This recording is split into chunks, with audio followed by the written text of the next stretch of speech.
Last time we ended with the following puzzle or question. If we say that to be a person is to be a P-functioning body, it seems then as though we have to conclude that when you're not P-functioning, you're dead. And that is, you're dead as a person. Previously, we distinguished between the death of my body and my death as a person. Let's focus on my death as a person. If I'm not P-functioning, do we have to then say I'm dead? Well, that may seem to be the most natural way to define death, but it's not an acceptable approach, because it would follow then that when I'm asleep, I'm dead. Well, not during those times, perhaps when I'm dreaming while I'm asleep. But think of the various periods during the night in which you are in a deep, deep, dreamless sleep. You're not thinking, you're not planning, you're not communicating. Let's just suppose, as seems likely, that none of the P functioning is occurring at some point during sleep. Should we say then that you're dead? Well, that's clearly not the right thing to say. So we need to revise our account of what it is on the physicalist picture to say that you're dead. What is it to be dead? It can't just be a matter of not P-functioning. Well, one possibility would be to say the question is not whether you are P-functioning. It's okay if you're not P-functioning as long as your not P-functioning is temporary. If you will P-function again, if you have been P-functioning in the past, and you will be P-functioning again in the future, P-functioning for person functioning, you will be P-functioning again in the future, then you're not dead. Well, that's at least an improvement, because then we can say, look, while you're asleep, even though there's no P-functioning going on, the lack of P-functioning is temporary, so you're still alive. But I think that won't quite do either. Let's suppose that come Judgment Day, God will resurrect the dead. And let's just suppose that the correct theory of personal identity is such as to put aside any worries we might have, along with von Inwagen that we discussed previously, as to whether or not on Resurrection Day that would really be you or not. Suppose it would be you. So, God will resurrect the dead. Judgment Day comes, the dead are resurrected. Well, now they're P-functioning. So it turns out that during that period in which they were dead, they were only temporarily not P-functioning. But if death means permanent cessation of P-functioning, then it turns out the dead weren't really dead after all. They were only temporarily not P-functioning, just like we are temporarily not P-functioning when we're asleep. Well, that doesn't seem right either. On Judgment Day, God resurrects the dead. It's not that he simply wakes up those in a deep, deep sleep. So the proposal that death is a matter of permanent cessation of P-functioning versus temporary, that doesn't seem like it's going to do the trick. Well, what else do we have up our sleeves? Here's a different proposal that I think is probably closer to the right account. We might say, look, while you're asleep, it's true that you're not P-functioning. For example, you're not doing your multiplication tables. But although you are not engaged in P-functioning, it does seem true to say that you still can P-function. You still could do your multiplication tables. Although it's not true that you are speaking French, let's suppose that you know how to speak French, it's still true of you while you're asleep that you can or could speak French. How do we know this? Well, all we have to do is just, wake you up. We wake you up and we say, hey, John, what's 3 times 3? And after you stop swearing us, you say, well, it's 9. Or we say, Linda, hey, conjugate such and such a verb in French. You can conjugate it. Even though you were not engaged in P-functioning while you were asleep, it's still true that while you were asleep, you had the ability to engage in P-functioning. Abilities aren't always actualized. Your P functioning is actualized now because you're engaged in thought, but you don't lose the ability to think during those moments when you're not thinking. Suppose we say then that to be alive as a person is to be able to engage in P functioning. And to be dead, then, is to be unable to engage in P functioning. Why are you unable? Well, presumably because whatever cognitive structures it takes in your brain to underwrite the ability to P function, those cognitive structures have been broken, so they no longer work. It's when you're dead, your brain is broken. It's not just that you're not engaged in P functioning, you're no longer able to engage in P functioning. That at least seems to handle the case of sleep properly. Although you're not engaged in P functioning, you're able to, so you're still alive. Take the dead who'll be resurrected on Judgment Day. Although they will be engaged in P functioning later on, it's not true right now that they can engage in P functioning. Their bodies and brains are broken until God fixes them. So they're dead.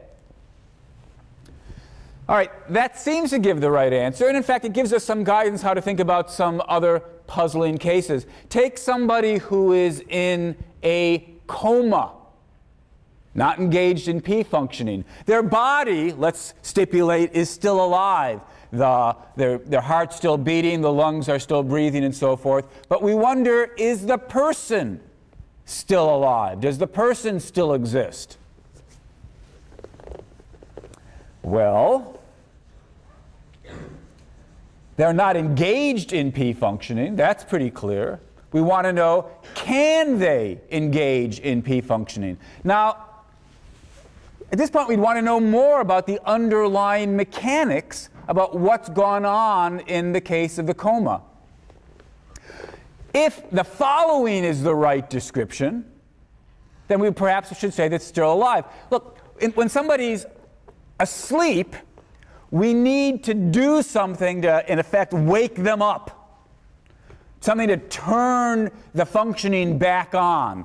The cognitive structures are still there, but the on-off switch is switched to off. Perhaps that's what it's like when somebody's in a coma, or perhaps at least certain types of comas. Of course, to turn the on-off switch on is harder when somebody's in a coma. It's a bit more as though, to continue with the metaphor of the on-off switch, as though not only is the switch turned to off, there's a lock on the switch. And so we can't turn the switch on in the normal way. You know, pushing the person in the coma and saying, "Wake up, Jimmy," doesn't do the trick. But for all that, although the on-off switch may be stuck in off, if the underlying cognitive structures of the brain are such as to still make it true that flip the on switch back to on and the person can still engage in cognitive P functioning, maybe the right thing to say is the person is still alive. Coma case 2. I'm not sure whether this really should be called a coma. I don't know the biological medical details. But imagine that what's gone on is there's been decay of the brain structures that underwrite the cognitive functioning. So now it's not just that the on-off switch is stuck in off. The brain's no longer capable of engaged in these higher order P functions. This might be a persistent vegetative state with no possibility of turning it on, even in principle. Of such a person, we might say they're no longer capable of P functioning. And then perhaps the right thing to say is the person no longer exists, or they no longer exist as a person, even if the body's still alive. So far, so good. Here's a harder case to think about. Suppose we put somebody in a state of suspended animation, cool their body down so that the various metabolic processes come to an end. They stop. Now, as I'm sure you know, we're able with various lower organisms to put them in a state of suspended animation, and then the amazing thing is, if you heat them back up again properly, they sort of start functioning again. Now, we can't do that yet with humans, but it doesn't jump out at us, at least, that should be an impossibility. So suppose we eventually learn how to do this with humans. And now, suppose we take Larry and put him in a state of suspended animation. Is he dead? Well, most of us don't feel comfortable saying that he's dead, just like we don't feel comfortable saying that let's suppose we could do this with a fruit fly. I don't know whether we can or can't. Suppose we can. Suppose we do it with a fruit fly. Don't feel comfortable saying the fruit fly is dead, rather it's in a state of suspended animation. Well, similarly then, perhaps we wouldn't want to say that Larry is dead, and the brokenness account of death allows us to say Larry's not dead. The structures in the brain which would underwrite the ability to engage in P functioning, they're not destroyed by suspended animation. So perhaps in the relevant sense, the person can still engage in P functioning. So they're not dead. Good enough. On the other hand, it doesn't seem so plausible, doesn't seem intuitively right to say that they're alive. You know, is Larry alive when he's in a state of suspended animation? No, it seems like he's not alive either. Now that's a bit puzzling, right? It's as though normally we think that, well, either you're alive or you're dead. The two possibilities exhaust the possibilities.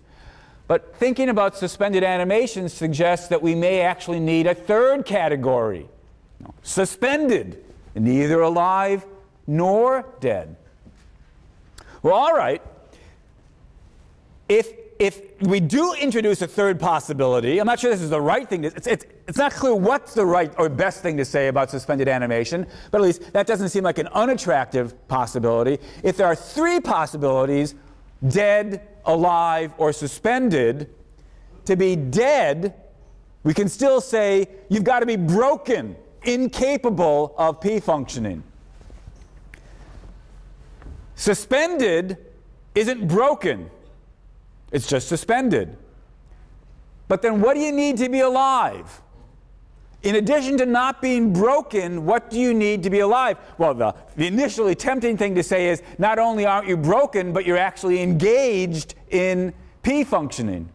But if we say that, then we're back to saying that somebody who's asleep isn't really alive. That doesn't seem right either. So we need some account to distinguish between suspended animation and out being alive. And I'm not quite sure how to draw that line. So I'll leave that to you as a puzzle to work on your own. That puzzle aside, it seems to me that once we become physicalists, there's nothing especially deep or mysterious about death.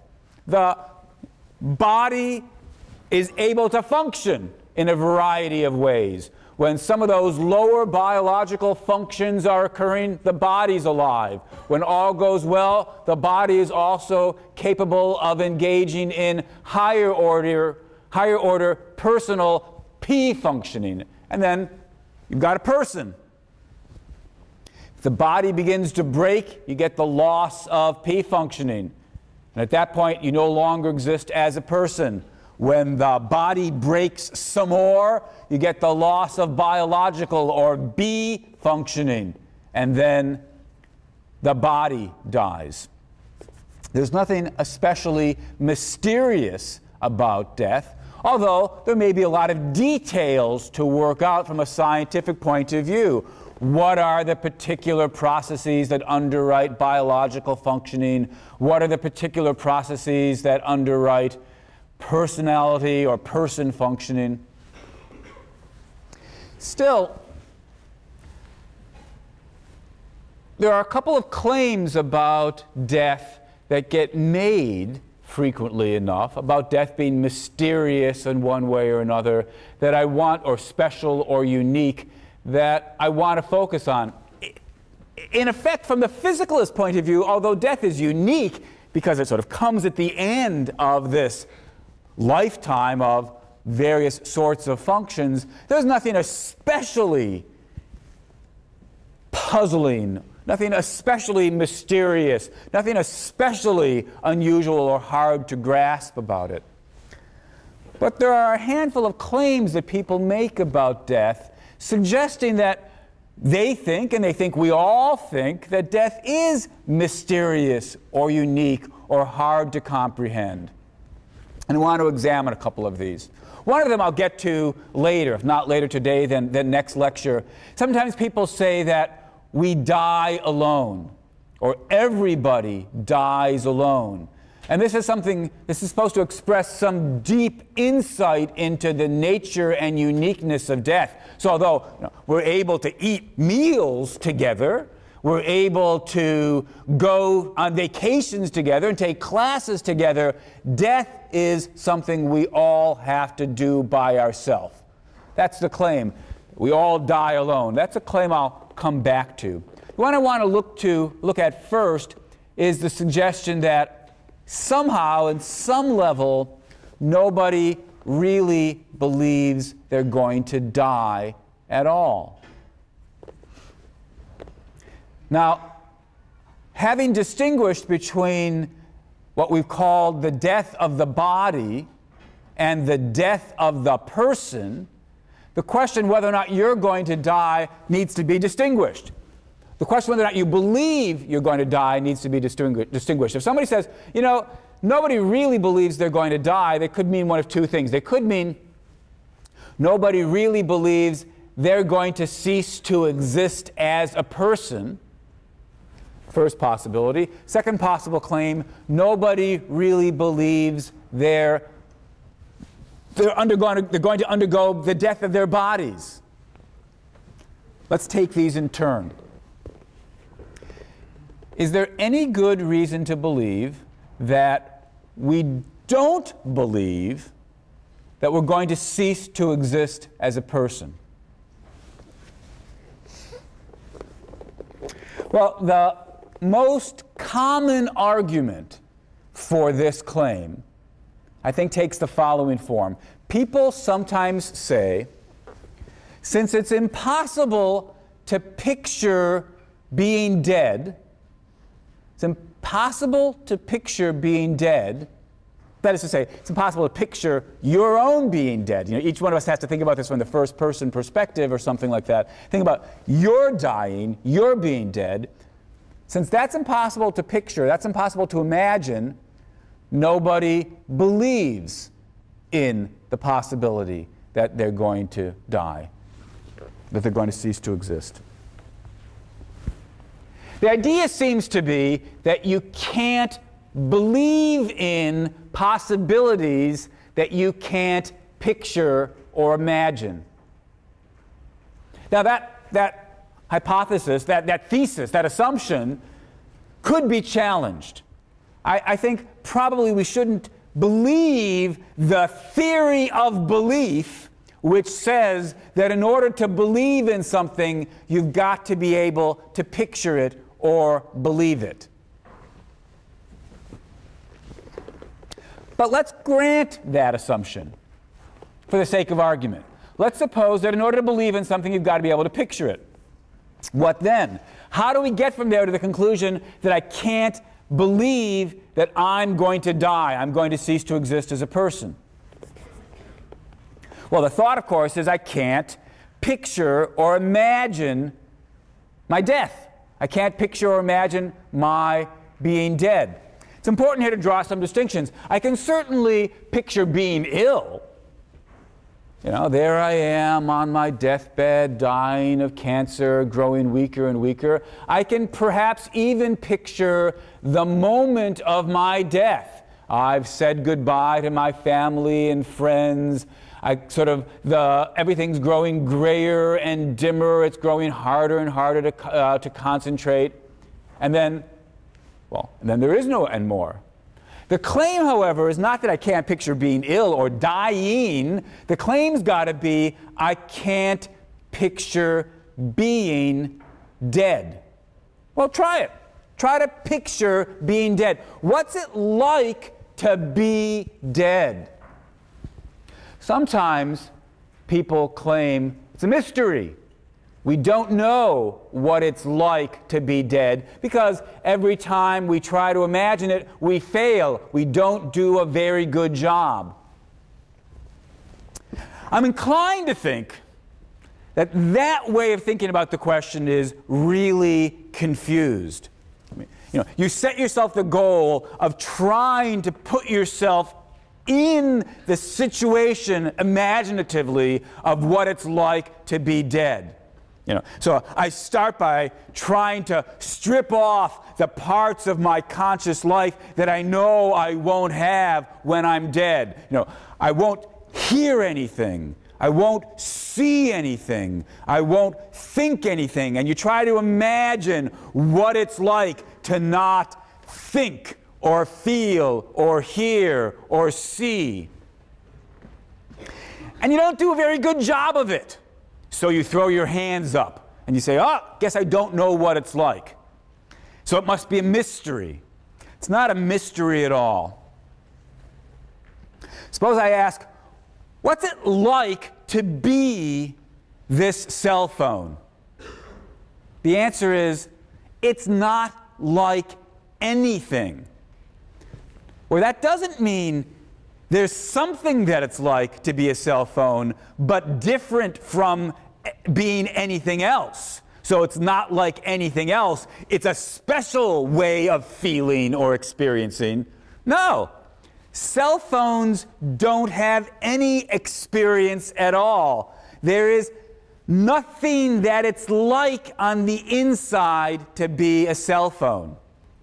Imagine that I try to ask myself, what's it like to be my ballpoint pen? And I try to imagine, well, first imagine being really, really stiff, because you're not flexible when you're a ballpoint pen. You can't move. And imagine being really, really bored because you don't have any thoughts or interests. No, that's completely the wrong way to go about thinking what it's like to be a ballpoint pen. There's nothing that it's like to be a ballpoint pen. There's nothing to describe, nothing to imagine. No mystery about what it's like to be a ballpoint pen. No mystery about what it's like to be a cell phone. Well, similarly then, I put it to you, there's no mystery about what it's like to be dead. It isn't like anything. Where I don't mean, it's like something but different from everything else. I mean, there's nothing there to describe. When you're dead, there's nothing happening on the inside to be imagined. Well, should we conclude, therefore, given that we've got the premise, if you can't picture it or imagine it, then you can't believe in it, since I've just said, look, you can't imagine being dead, but that's not due to any failure of imagination. That's because there's nothing there to imagine or picture. Still, granted the premise, if you can't picture it or imagine it, you can't believe in it. Should we conclude, therefore, that you can't believe you're going to be dead? No, we shouldn't conclude that. After all, not only is it true that you can't picture from the inside what it's like to be dead, you can't picture from the inside what it's like to be in dreamless sleep. There's nothing that it's like to be in dreamless sleep. When you're in dreamless sleep, you're not imagining or experiencing anything. Similarly, it's not possible to picture or imagine what it's like to have fainted and be completely unconscious with nothing happening cognitively. There's nothing to picture or imagine. Well, should we conclude, therefore, so nobody really believes that they're ever in dreamless sleep? Well, that would be silly. Of course you believe that at times you're in dreamless sleep. Should we say of somebody who's fainted or knows that they're subject to fainting spells, they never actually believe that they pass out? That would be silly. Of course they believe they pass out. From the mere fact that they can't picture it from the inside, it doesn't follow that nobody believes they're ever in dreamless sleep. From the mere fact that they can't picture from the inside what it's like to have fainted and not yet woken up, it doesn't mean that nobody believes that they ever faint. From the mere fact that you can't picture from the inside what it's like to be dead, it doesn't follow that nobody believes they're going to die. But didn't I start off by saying I was going to grant the person who's making this argument that in order to believe something, you've got to be able to picture it? And haven't I just said, look, you can't picture being dead? So aren't I taking it back? Since I say you can believe you're going to die, yet you can't picture it from the inside, haven't I taken back the assumption that in order to believe it, you've got to be able to picture it? Not quite. Although I am skeptical about that claim, I am going to continue giving it to the person who makes this argument because I'm not so prepared to admit that you can't picture being dead. You can picture being dead, all right. You just can't picture it from the inside. You can picture it from the outside. I can picture being in dreamless sleep quite easily. I'm doing it right now. I've got a little mental image of my body lying in bed, asleep, dreamlessly. I can picture fainting or having fainted quite easily. It's a picture of my body lying on the ground, unconscious. I can picture my being dead quite easily. It's a little mental picture of my body in a coffin, with no functioning occurring in my body. So even if it were true that belief requires picturing, and even if it were true that you can't picture being dead from the inside, it wouldn't follow that you can't believe you're going to die. All you have to do is picture it from the outside. We're done. So I conclude, of course you can and do believe you're going to die. But at this point, the person making the argument has a possible response. And it's a quite common response. He says, look, I try to picture the world, admittedly from the outside, I try to picture the world in which I don't exist. I'm no longer conscious. I'm no longer a person, no longer experiencing anything. I try to picture that world. I picture, for example, seeing my funeral. And yet, when I try to do that, I'm observing it. I'm watching the funeral. I'm seeing the funeral. Consequently, I'm thinking. So I haven't really imagined a world in which I no longer exist, a world in which I'm dead, a world in which I'm incapable of thought and observation. I've smuggled myself back in as the observer of the funeral. Every time I try to picture myself being dead, I smuggle myself back in, conscious, hence existing as a person, hence not dead as a person. Maybe my body, I'm imagining my body dead, but I'm not imagining myself, the person, dead. From which it follows, the argument goes, that I don't really believe I'll ever be dead. Because when I try to imagine a world in which I'm dead, I smuggle myself back in. This argument shows up in various places. Let me quote one case of it. Freud.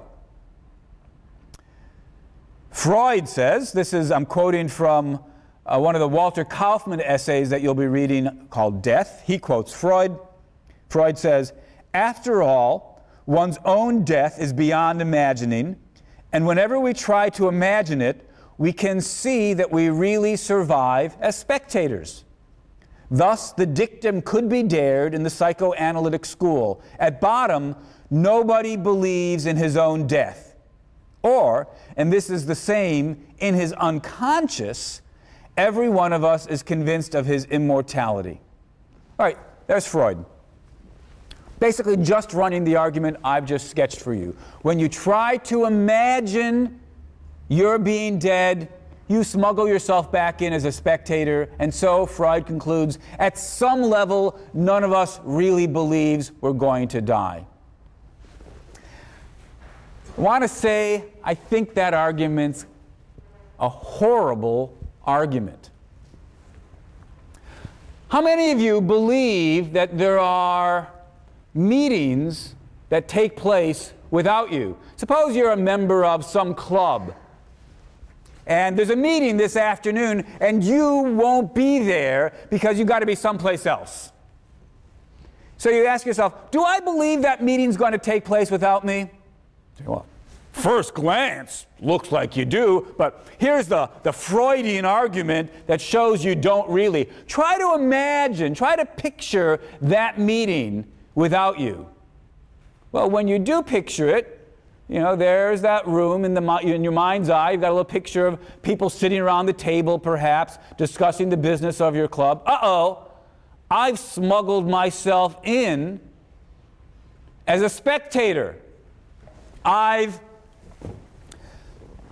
If like you, I think most of us sort of picture these things sort of up from a perspective, sort of in a corner of the room, up on the wall, sort of looking down, where it's kind of a fly's perspective.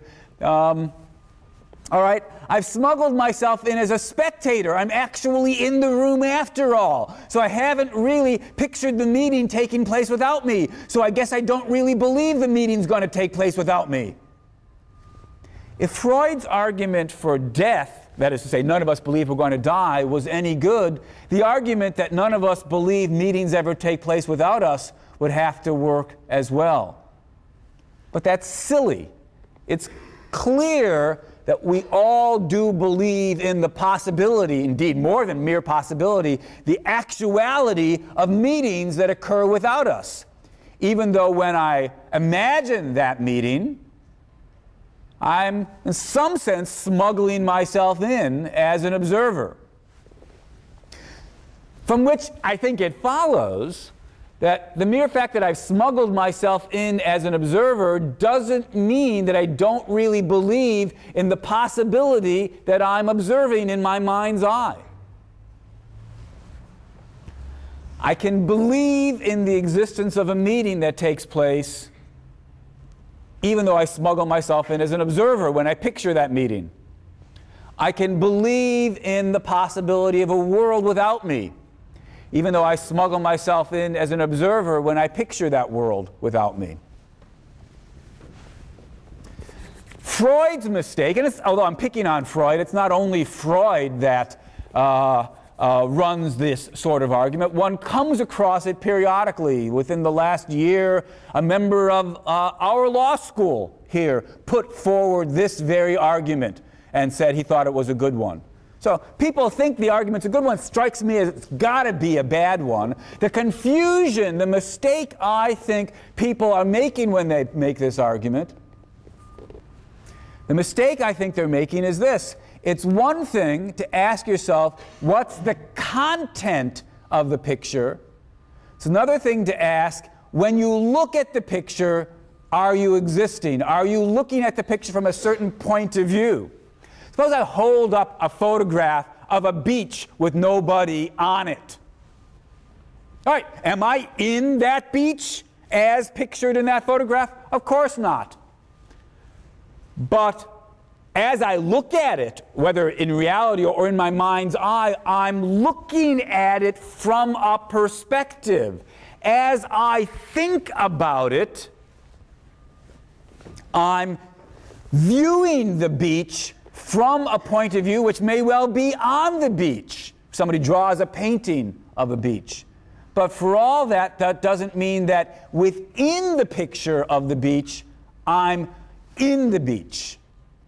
Looking at a picture doesn't mean you're in the picture. Viewing the meeting from a point of view doesn't mean you're in the meeting. Viewing the world without you from a point of view doesn't mean you're in the world. So although, of course, it's true, when I imagine these various possibilities without me, I'm thinking about them, I'm observing them, and I'm observing them from a particular perspective, from a particular standpoint. For all that, I'm not in the picture that I'm thinking about. So I think the Freudian argument just fails. Now, maybe there's some other reason to believe the claim that nobody believes they will cease to exist. But if there is another argument for that claim, I'm eager to hear it, because this argument, at any rate, seems to me to be unsuccessful. Now, at the start, I distinguished two claims people might have in mind when they say nobody believes they're going to die. First possibility was the claim was nobody believes that they'll ever cease to exist as a person. And I've just explained why at least the most familiar argument for that claim, I think, doesn't work. The second possible interpretation was this: nobody believes their body is going to die. That is, the more familiar humdrum event of death, where your body ceases functioning and you end up having a corpse that gets buried and so forth. Sometimes it's suggested that nobody believes that either. Of course, often I think people run together these two questions. When they say you don't believe you're going to die, do you mean you don't believe your body's going to die, or you don't believe you're going to cease to exist as a person? Maybe when people make the claim, it's not clear which of these things they've got in mind. But let's at least try to now focus on the second question. Could it be true, is there any good reason to believe it is true, that nobody believes they're going to undergo bodily death? Now, after all, even if you believe that, well, your soul will go to heaven, so you won't cease to exist as a person, you might still believe that your body will die. Most of us presumably do believe our bodies will die. At least that's how it seems to me. So it's a bit odd to suggest, as it nonetheless does get suggested, that no, at some level people don't really believe they're going to die. Let me point out just how odd a claim that is. Because people do all sorts of behaviors which become very, very hard to interpret if they don't really believe their bodies are going to die. People, for example, take out life insurance so that, well, here's what seems to be the explanation. They believe that there's a decent chance that they will die within a certain period of time. And so if that happens, they want their children and family members to be cared for. If you didn't really believe you were going to die, that is, undergo bodily death, why would you take out life insurance? People write wills. Here's what you should do with my estate after I die. If you didn't really believe that your body was going to die, why would you ever bother writing a will? Since many people write wills, many people take out life insurance, it seems as though the natural thing to suggest is that many, or at least perhaps most, at least many people believe they're going to die. Why would we think otherwise? Well, the reason for thinking otherwise, the reason for not being utterly dismissive of this suggestion, is that when people get ill, terminally ill, it often seems to take them by surprise. So I've been having you read Tolstoy's novella, The Death of Ivan Ilyich. Ivan Ilyich falls, he hurts himself, the injury doesn't get better, he gets worse and worse, eventually it kills him. The astonishing thing is that Ivan Ilyich is shocked to discover that he's mortal.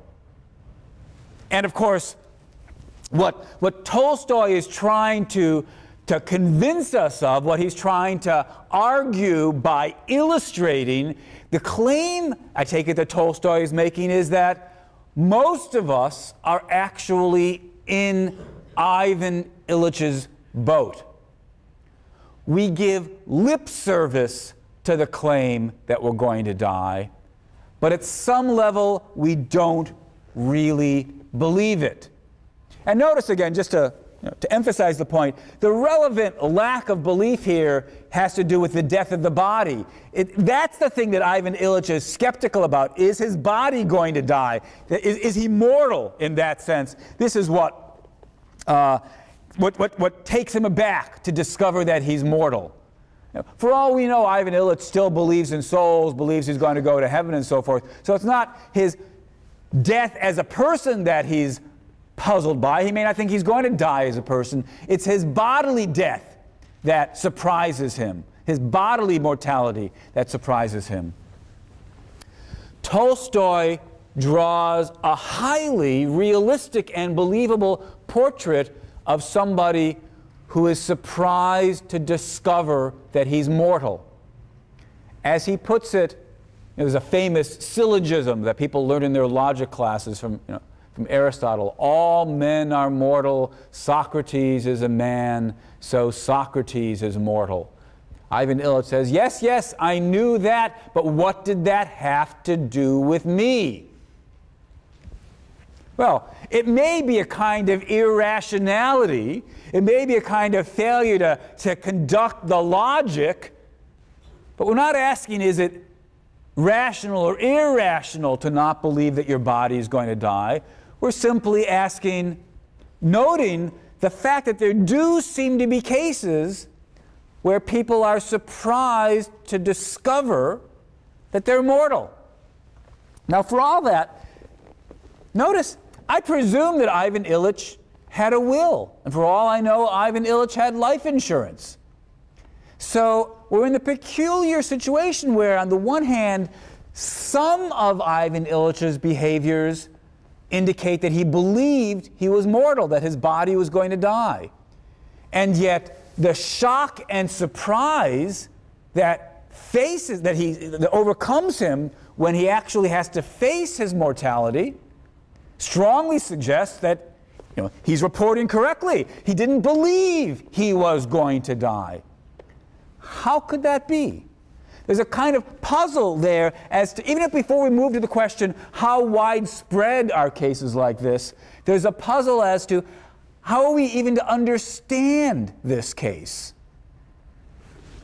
We need to distinguish perhaps between what he consciously believes and what he unconsciously believes. Maybe at the conscious level he believed he was mortal, but at the unconscious level he believed he was immortal. Or maybe we need to distinguish between those things he gives a kind of lip service to versus those things he truly and fundamentally believes. Maybe he gives lip service to the claim that he was mortal. If you had asked him, are you mortal? He would have said, oh, of course I am. And he buys life insurance accordingly. But does he thoroughly and truly and fundamentally believe he's mortal? Perhaps not. We need some such distinction if we're going to make sense of Ivan Illich. Well, let's suppose we've done it. Still have to ask, not are there ever cases of people who don't believe they're going to die, but rather, is there any good reason to think that we're all, or most of us, are in that situation, are in that state of belief where, although we give lip service to the claim that we're going to die, is there any good reason to believe that fundamentally we don't actually believe it? That's the question we have to turn to next time.